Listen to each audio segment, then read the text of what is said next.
Hello. आज के video में बात करेंगे जब परमहंस योगानंद के गुरु श्री युक्तेश्वर जी ने उन्हें ज्योतिष का सही मीनिंग समझाया। उनका कहना था कि सही ज्योतिष का ज्ञान जानकर हम ग्रह नक्षत्रों को मात दे सकते हैं।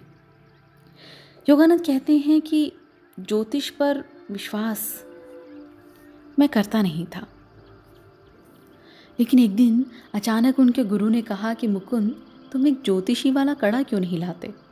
और उन्होंने जवाब दिया, क्या मुझे लाना चाहिए? मैं ज्योतिष पर विश्वास नहीं करता। उन्होंने कहा, इसमें ज्योतिष पर विश्वास का प्रश्न ही नहीं, केवल एक वैज्ञानिक दृष्टिकोण किसी भी विषय पर कि क्या ये सच है। गुरुत्वाकर्षण का नियम न्यूटन से पहले भी था और बाद में भी रहेगा। ब्रह्मांड में बहुत उथल पुथल मच जाएगी यदि मानव के विश्वास अनुमोदन के बिना इसके कानून काम नहीं कर पाते। पाखंडी भविष्य वक्ताओं ने प्राचीन विज्ञान को आज बदनाम कर दिया है। ज्योतिष बहुत विशाल गणित है और दार्शनिक ढंग से इसे अच्छी तरह समझा जा सकता है, लेकिन वह भी जिसे इसकी गहरी समझ हो। यदि कोई बेवकूफ़ व्यक्ति आकाश के ग्रह तारों को गलत पढ़े और वहाँ विशिष्ट संकेत की जगह एक लाइन समझे जिसकी कल्पना इस अपूर्ण जगत में की जा सकती है और अर्थ का अनर्थ हो सकता है, बुद्धिमान के ज्ञान को यूँ ही मिथ्या नहीं समझना चाहिए। सृष्टि के सभी अंग एक दूसरे से जुड़े हैं और एक दूसरे के प्रभाव को आपस में बदलते हैं। आपस में आदान प्रदान की ब्रह्मांड की संतुलित लयबद्ध गति का आधार है। उन्होंने समझाया कि मनुष्य को अपने मानव स्तर पर दो तरह की शक्तियों का सामना करना पड़ता है। पहला, अपने अस्तित्व के अंदर की उथल पुथल, जो पृथ्वी, जल, अग्नि, वायु और आकाश के मिश्रण के प्रभाव से होता है। दूसरा, व्यक्ति की बाह्य विघटनकारी शक्तियाँ। जब तक मनुष्य अपने जीवित रहने के लिए संघर्ष करता रहता है, तब तक पृथ्वी और स्वर्ग के असंख्य परिवर्तनों का प्रभाव उस पर पड़ता है। लेकिन हाँ, ग्रहों और तारों में किसी दया या कोप का कोई सचेत भाव नहीं होता। वे केवल अपनी सकारात्मक और नकारात्मक किरणों को भेजते हैं। अपने आप में यह मानवता को कोई नुकसान या फ़ायदा नहीं पहुंचाते, लेकिन मनुष्य द्वारा अतीत में किए गए कार्यों से उत्पन्न प्रभाव के लिए एक माध्यम देते हैं जिससे एक संतुलन स्थापित हो सके। जैसे बच्चे का जन्म एक निश्चित दिन समय पर होता है और जब आकाशीय तरंगें व्यक्ति विशेष के कर्म के साथ गणितीय तालमेल है, उसकी जन्म कुंडली को बनाना एक चुनौतीपूर्ण कार्य है जो उसके अपरिवर्तनीय अतीत और भविष्य में होने वाले संभावित परिणाम को दिखाता है। लेकिन जन्म कुंडली का सही अर्थ वे व्यक्ति बता सकते हैं जिनके पास पूर्वाभास का ज्ञान है, जो कि बहुत कम व्यक्तियों में होता है। जन्म के समय इस तरह के संदेश जो अंतरिक्ष में छप जाते हैं, उनका अर्थ अतीत में किए गए कार्यों का अच्छा या बुरा पक्ष नहीं है, वरन मनुष्य के अंदर इस विश्व नियम चक्र से निकलने का ज्ञान और मनुष्य की इच्छा शक्ति को जगाना है। जो कुछ उसने किया है उसे मिटाया जा सकता है, क्योंकि वही अपने कारणों का कारक है जो उसके जीवन में घटित हो रहा है। वह किसी भी सीमा को पार कर सकता है क्योंकि उसने इनको अपने कर्मों द्वारा बनाया है, और इस कारण भी कि उसके पास आध्यात्मिक स्रोत है जिन पर किसी भी प्रकार के ग्रह नक्षत्रों का प्रभाव नहीं पड़ता। लेकिन हाँ, ज्योतिष शास्त्र के प्रति अंधी निष्ठा व्यक्ति को एक मशीन बना देता है जो हर कार्य के लिए मशीन का दास बन जाता है। एक बुद्धिमान मनुष्य अपने ग्रह नक्षत्रों को मात दे सकता है यदि वह अपनी श्रद्धा को सृष्टि की बजाय सृष्टि विधाता पर केंद्रित कर दे। जितनी ज़्यादा स्वयं की एकात्मकता पर परम ब्रह्मा के साथ अनुभव करता है, उतना ही कम उस पर प्रकृति और द्रव्य का प्रभाव कम होता है। आत्मा हमेशा मुक्त है, अमर है, क्योंकि इसका जन्म ही नहीं हुआ। इसे ग्रह नक्षत्र प्रभावित कैसे कर सकते हैं? मनुष्य आत्मा है और उसके पास एक शरीर है। जब उसे स्वयं के रूप का यानी वह क्या है ज्ञान हो जाता है, तो ग्रह नक्षत्र विवशतापूर्ण बंधनों के पीछे छोड़ देते हैं। इसलिए ईश्वर सामंजस्य है। जिस भक्त का उसके साथ तालमेल बैठ जाता है वह गलती नहीं करता और उसके सभी क्रियाकलाप सही और ज्योतिष के नियम के अनुसार ही होंगे। गहन प्रार्थना और ध्यान द्वारा वह अपने परम ब्रह्मा के साथ संपर्क में रहता है और आंतरिक सुरक्षा से बड़ी कोई शक्ति नहीं। मनुष्य ने जो बुराइयां की हैं, जो बुरे कर्म किए हैं, उन्हें कम किया जा सकता है। उसे सिर्फ यही कहना चाहिए कि हे ईश्वर, मेरा आप पर विश्वास है और मैं जानता हूँ कि आप मेरी मदद करेंगे, लेकिन मैं भी अपनी तरफ से, यानी मैं जो कुछ भी गलतियाँ मैंने की हैं उन्हें सुधारने की कोशिश करूँगा। अनेक तरीकों से, प्रार्थना द्वारा, अपनी इच्छा शक्ति द्वारा, योग द्वारा, संतों की सलाह से या फिर ज्योतिष द्वारा अतीत की गलतियों को कम या समाप्त किया जा सकता है। जिस प्रकार किसी घर को तांबे की छड़ लगाकर जो बिजली के झटके को बर्दाश्त कर सके सुरक्षित किया जा सकता है, उसी प्रकार शरीर रूपी मंदिर में कई सुरक्षा कवच लगाकर उसे फायदा और बचाया जा सकता है। सदियों पहले हमारे योगियों ने जान लिया था कि विशुद्ध धातु से वैश्विक किरणें निकलती हैं जो ग्रहों से निकलने वाली नकारात्मक खिंचाव को निष्क्रिय कर सकती हैं। जब मनुष्य के शरीर पर किसी भी बुरे कारक का प्रभाव होता है तो शरीर के लिए ये मददगार बनते हैं और उसे पता भी नहीं चलता। जब बुरा पड़ता है तब भी उसे पता नहीं चलता।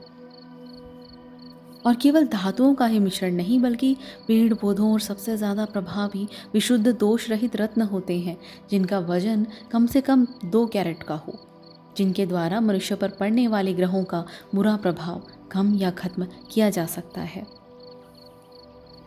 और इस प्रकार ज्योतिष का महत्व समझाकर उनके गुरु ने उन्हें चांदी और शीशे से बना एक कड़ा पहनने को कहा और उन्होंने कहा कि देखो, ग्रह तुम्हारे प्रति कुछ मित्रवत व्यवहार नहीं रखने वाले हैं आने वाले दिनों में, लेकिन मुकुंद डरो नहीं, तुम सुरक्षित रहोगे। 1 महीने में तुम्हारा यकृत कुछ परेशानी देगा और तुम्हारी बीमारी 6 महीने तक चलेगी, लेकिन ये ज्योतिषीय उपाय करने से तुम्हारी बीमारी की अवधि 24 दिन हो जाएगी। और हुआ भी यही। उनके कहे अनुसार उन्हें पीड़ा भरी यातना से गुजरना पड़ा, लेकिन उनके कहे अनुसार ही वो दर्द सिर्फ 24 दिन तक रहा। इसी तरह की एक घटना योगानंद जी के दोस्त संतोष के पिता के साथ हुई। संतोष श्री युक्तेश्वर जी में बहुत उच्च धारणा रखते थे, उन्हें काफ़ी मानते थे, लेकिन उनके पिता डॉक्टर नारायण चंद्र रॉय जो कि एक पशु चिकित्सक थे, वे एकदम पक्के नास्तिक विचारधारा के। और विचारधारा तो अलग बात, वे तो उनका मजाक उड़ाते थे। और उन्होंने एक दिन मजाक में कहा कि मैं भी तुम्हारे गुरु से एक दिन मिलकर ज़रूर आऊँगा, जैसे 2 बेवकूफ़ों को बहला रहे हों, क्योंकि उनका बेटा संतोष चाहता था कि वो उनमें रुचि लें। इसी बीच डॉक्टर रॉय एक दिन श्री रामपुर आश्रम में आए। गुरुदेव से काफ़ी समय बैठकर उन्होंने वार्तालाप किया और काफ़ी समय वे दोनों मौन भी बैठे रहे और फिर गुरु उठकर आ गए और उन्होंने आकर योगानंद जी से कहा, आश्रम में मृत व्यक्ति लाने का क्या तात्पर्य है? महाशय, वो डॉक्टर पूरी तरह से जीवित हैं। गुरु ने कहा, थोड़े ही समय में वे मर जाएगा। योगानंद कहते हैं, मैं स्तब्ध रह गया। महाशय, उसके पुत्र के लिए एक भयानक धक्का होगा। संतोष को उम्मीद है कि उसके पिता की भौतिकवादी धारणा कुछ दिनों में बदल जाएगी। मैं आपसे प्रार्थना करता हूँ उस व्यक्ति की मदद करें। गुरु ने कहा, ठीक है, तुम्हारे लिए उसकी सहायता करूँगा। गुरुदेव का चेहरा भावहीन था, लेकिन वह अहंकारी डॉक्टर डायबिटीज से बुरी तरह से ग्रस्त है जिसकी उसको जानकारी नहीं है, ऐसा गुरु ने कहा। 15 दिनों में वो बिस्तर पकड़ लेगा और चिकित्सक जवाब दे देंगे। उसका प्राकृतिक समय इस धरती से विदा लेने का आज से 6 हफ्ते के बाद होगा। तुम्हारे कहने पर उस दिन वह स्वस्थ हो जाएगा, लेकिन इसके साथ एक शर्त है, तुम्हें उसे वो ज्योतिषीय कड़ा पहनाना होगा। यह उसका उसी तरह प्रतिरोध करेगा जिस प्रकार ऑपरेशन से पहले घोड़ा करता है। गुरुदेव दबी हंसी में बोले। लेकिन उस अड़ियल डॉक्टर को कड़ा पहनाना तो बहुत मुश्किल था। और गुरु ने तो ये भी कहा था कि जैसे ही वो ठीक हो जाए उसे कहना कि मांस खाना छोड़ दे। और अगर उसने ऐसा नहीं किया, और ये जाहिर सी बात है वो ऐसा नहीं करेगा, वो तुम्हारी बात नहीं मानेगा और 6 महीने में जब वो पूर्णतः स्वस्थ महसूस करेगा अचानक मर जाएगा। गुरु ने कहा, अगले 6 महीने मैंने सिर्फ तुम्हारे कहने पर बढ़ाए हैं, मृत्यु तो निश्चित है। अगले ही दिन उन्होंने और संतोष ने जोहरी से कहकर एक कड़ा तैयार करवाया, लेकिन जाहिर था कि डॉक्टर रॉय ने उसे पहनने से मना कर दिया और बोले, मैं पूर्ण रूप से स्वस्थ हूँ और इन अंधविश्वासी ज्योतिषियों से मैं कभी भी प्रभावित नहीं हो सकता। 7 दिन गुजर गए। डॉक्टर अचानक बीमार हुआ और तब उसने चुपचाप कड़ा पहन लिया। 2 हफ्ते बाद चिकित्सक जो उनको देख रहा था उसने कहा कि मरीज़ की हालत गंभीर है। उसने डायबिटीज़ द्वारा शरीर के भीतर विनाशकारी प्रभावों का भयंकर विवरण दिया। लेकिन गुरु के कहे अनुसार 1 महीने के बाद वो स्वस्थ हो गया। डॉक्टर खुद विस्मय में था कि ऐसा कैसे हो सकता है। वो पूर्ण रूप से स्वस्थ हो गया। डॉक्टर ने कहा, मैंने इससे पहले कभी ऐसा नहीं देखा। तुम्हारे गुरु ज़रूर उपचार विद्या में सिद्ध पुरुष हैं। उनके ठीक होने के बाद फिर एक दिन वे डॉक्टर रॉय से मिले और योगानंद जी ने उन्हें कहा कि मेरे गुरु युक्तेश्वर जी ने कहा है कि आप मांस ना खाएं। और फिर उसके 6 महीने तक वो कहते हैं मैं उनसे नहीं मिला। और एक दिन मैं मेरे घर के बरामदे में बैठा था और वे वहाँ से जा रहे थे, रुके और उन्होंने कहा, अपने गुरु को बताना कि अक्सर मांस खाने की वजह से मैं पूरी तरह से स्वस्थ हूँ। उसी से मुझे ताकत मिली है। भोजन के बारे में उनकी अवैज्ञानिक बातों का कोई प्रभाव नहीं पड़ा।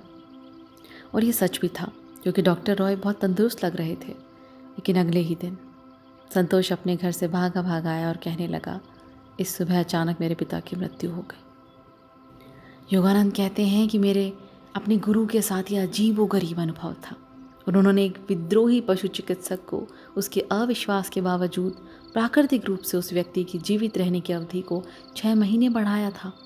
ऐसा उन्होंने मेरी याचना करने पे किया। श्री युक्तेश्वर जी जब कोई भक्त या शिष्य किसी ज़रूरी प्रार्थना के साथ आता तो उसे उनकी असीम दया मिलती थी। इसी तरह उनके कॉलेज के एक और मित्र थे शशि, और वो उनके साथ कई बार आश्रम में आया करते थे। उन्हें गुरु से मिलना बहुत अच्छा लगता था। उनका सानिध्य उसे बहुत पसंद था, उसे शांति देता था। एक दिन युक्तेश्वर जी ने कहा कि शशि, यदि तुम अपने आप को नहीं सुधारोगे तो बहुत बीमार पड़ोगे। वो बोले कि मुकुंद, इस बात के तुम साक्षी हो, फिर मत कहना कि तुम्हें आगाह नहीं किया था। शशि हंसा और बोला, गुरुदेव, ये मैं आप पर छोड़ता हूँ कि ब्रह्मांड मेरे प्रति क्या दिखाए। मैं स्वयं को सुधारना तो चाहता हूँ पर मेरी इच्छा शक्ति बहुत वीक है। इस पृथ्वी पर आप ही मेरी रक्षा कर सकते हैं। मेरा किसी अन्य पर कोई विश्वास नहीं, बस आप पर है। गुरु ने कहा, तुम कम से कम 2 कैरेट का नीला नीलम पहन सकते हो। उसने कहा, मैं खरीदने में असमर्थ हूँ। गुरु बोले, 1 वर्ष के अंदर तुम्हारे पास 3 नीलम होंगे और जब होंगे तब तुम्हें उनका कोई फ़ायदा नहीं होगा। लेकिन हर बार शशि कहता कि गुरुदेव, आप पर मेरा भरोसा इन पत्थरों से कई कीमती है।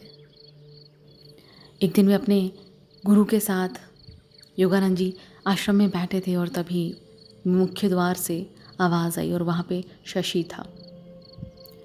उसके दोनों फेफड़े चले गए थे। गुरु ने वहीं बैठे दूर से ही योगानंद जी से कहा, उनसे कहिए कि मैं उससे नहीं मिलना चाहता। उसने मेरी सलाह को अनसुना किया और अब क्यों आया है मेरे पास। शशि बस आकर उनके चरणों में गिर पड़ा और कहने लगा, मेरे गुरु, मुझे बचा लीजिए। डॉक्टर कहते हैं कि मुझे 6 रोग हो गया है और मेरे पास सिर्फ 3 महीने हैं। मैं आपकी दया की भीख मांगता हूँ, मुझे पता है आप मुझे स्वस्थ कर सकते हैं। लेकिन गुरु तो स्नेह से भरे होते हैं और उन्होंने जैसे ही अपनी दिव्य उपचार शक्ति शशि पर डाली, गुरु ने कहा, ये जो तुम्हारे हाथ में 3 नीलम हैं, अभी इन्हें जौहरी को वापस कर दो। ये बेकार का खर्चा है, लेकिन अब इसका कोई फ़ायदा नहीं। अब जाकर एक ज्योतिषीय कड़ा लाकर पहनो, कुछ ही हफ्तों में तुम ठीक हो जाओगे। उसने पूछा, गुरु, क्या मुझे डॉक्टर के द्वारा दी गई दवाइयों का सेवन करना है? गुरु ने कहा, तुम्हारी इच्छा, पियो या फेंक दो, कोई फ़र्क नहीं पड़ता। तुम टीबी से नहीं मरोगे। उसके कुछ दिनों बाद चिकित्सक ने यही कहा कि शशि आज रात से ज़्यादा जीवित नहीं रह पाएगा। वो कहते हैं, योगानंद कहते हैं कि मैं ये सुनकर अपनी दोस्त की इस तरह की दशा देखकर श्री रामपुर वापस चल पड़ा। मेरी आंखों में आंसू देखकर गुरु ने कहा, तुम परेशान मत हो, सब ठीक है। इतना सुनकर वे वापस दौड़े, वापस कलकत्ता शशि के घर गए और सुबह देखा तो शशि बिल्कुल ठीक था। और उसने कहा, मुकुंद, कितना बड़ा चमत्कार। 4 घंटे पहले मैंने अपने कमरे में गुरुदेव को देखा और मेरे भयानक रोग के लक्षण गायब हो गए। मुझे लगता है उनकी कृपा से मैं बिल्कुल स्वस्थ हूँ। और कुछ ही हफ्तों में शशि पहले से बहुत बेहतर हो गया। वहाँ से अपनी पढ़ाई पूरी करने के बाद उनके गुरु ने उनसे कहा कि अब आगे की पढ़ाई तुम यहीं श्री रामपुर में करोगे। लेकिन विडंबना ये थी कि उस शहर में आर्ट विषय में डिग्री का कोई कोर्स नहीं। श्री रामपुर कॉलेज जो वहाँ का अकेला उच्च शिक्षा का विद्यालय था, वहाँ 2 वर्ष का आर्ट्स में इंटरमीडिएट का कोर्स था। गुरुदेव ने शरारत के साथ मुस्कुराते हुए कहा, मैं तो किसी के बीए कॉलेज को खोलने के लिए कहीं से चंदा भी नहीं इकट्ठा कर सकता, बूढ़ा हो चुका हूँ। 2 महीने बाद प्रोफेसर हॉवेल, जो श्री रामपुर कॉलेज के प्रेसिडेंट थे, उन्होंने सार्वजनिक घोषणा की कि 4 वर्ष का डिग्री कोर्स कराने के लिए उन्हें पर्याप्त धन एकत्रित करने में सफलता मिल गई है। और इस तरह उनके बीए का कोर्स श्री रामपुर कॉलेज कलकत्ता विश्वविद्यालय से शुरू हुआ और उस कोर्स में दाखिला लेने वाले योगानंद जी पहले विद्यार्थी थे।